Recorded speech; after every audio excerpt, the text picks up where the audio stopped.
समय बीतने के साथ साथ ऋग वैदिक सभ्यता में बदलाव आना शुरू हो गया था। उत्तर वैदिक काल 1000 ईसा पूर्व से आरंभ होकर 500 ईसा पूर्व तक जारी रहा। इस युग में आर्य ने अपने भूमि क्षेत्र का विस्तार करना शुरू कर दिया था।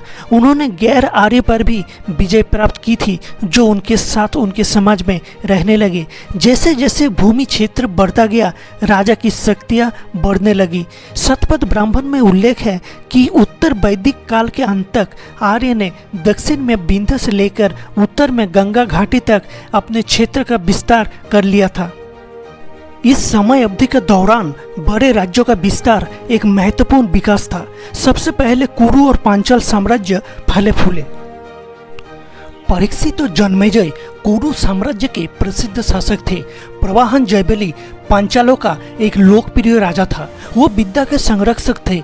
कौरवों और पांचालों के पतन के बाद कौशल, काशी और विदेह सहित अन्य राज्य प्रमुखता से उभरे। राजा जनक ने विदेह पर शासन किया, जिसकी राजधानी मिथिला थी। विद्वान यज्ञवल्क्य उनके दरबार को सुशोभित करते थे। मगध, अंग, बंगा सबसे पूर्वी आदिवासी राज्य प्रतीत होते हैं। उत्तर वैदिक काल में भारत को 3 भागों में विभाजित किया गया था। उत्तर भारत को आर्यव्रत, मध्य भारत को मध्य देश और दक्षिणी भारत को दक्षिणापथ कहा जाता था। उत्तर वैदिक काल में लिखे गए ग्रंथों से उस काल के बारे में बहुत सी जानकारी पता चलता है। इस काल में लिखे गए कुछ महत्वपूर्ण ग्रंथ हैं, जैसे सामवेद, यजुर्वेद, अथर्ववेद, ब्राह्मण ग्रंथ, आरण्यक, उपनिषद और वेदांगो। तो आइए दोस्तों, ये सब ग्रंथ के बारे में संक्षिप्त में जानते हैं। सामवेद, साम का अर्थ संगीत होता है। इसमें यज्ञ के अवसर पर गाए जाने वाले मंत्र का संग्रह है। यजुर्वेद, यजु का अर्थ है यज्ञ। यजुर्वेद में अनेक प्रकार की यज्ञ विधि का उल्लेख है। यजुर्वेद में गद्य और पद्य दोनों विधाओं में श्लोक संकलित है। अथर्ववेद तंत्र मंत्र का संकलन है। इससे भारतीय औषधि विज्ञान की जानकारी मिलती है। इस वेद में जादू टोना, वशीकरण आदि से संबंधित मंत्र मिलते हैं। अथर्ववेद को ब्रह्मवेद भी कहा जाता है। ब्राह्मण ग्रंथ यज्ञ तथा कर्मकांडों के विधान और इनकी क्रियाओं को समझने के लिए आवश्यक है।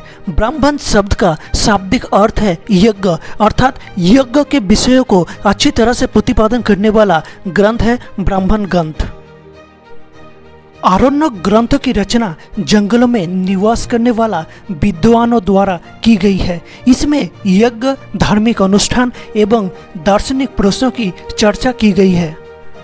उपनिषद आरण्यकों की पूरक ग्रंथ है। वैदिक साहित्य के अंत में इनकी रचना हुई थी। उपनिषद का अर्थ है वो विद्या जो मुक्त के समीप बैठकर सीखी जाती है, इसीलिए इन्हें वेदांत भी कहा जाता है। उपनिषद की संख्या 108 मानी गई है, किंतु प्रामाणिक उपनिषद 12 ही है।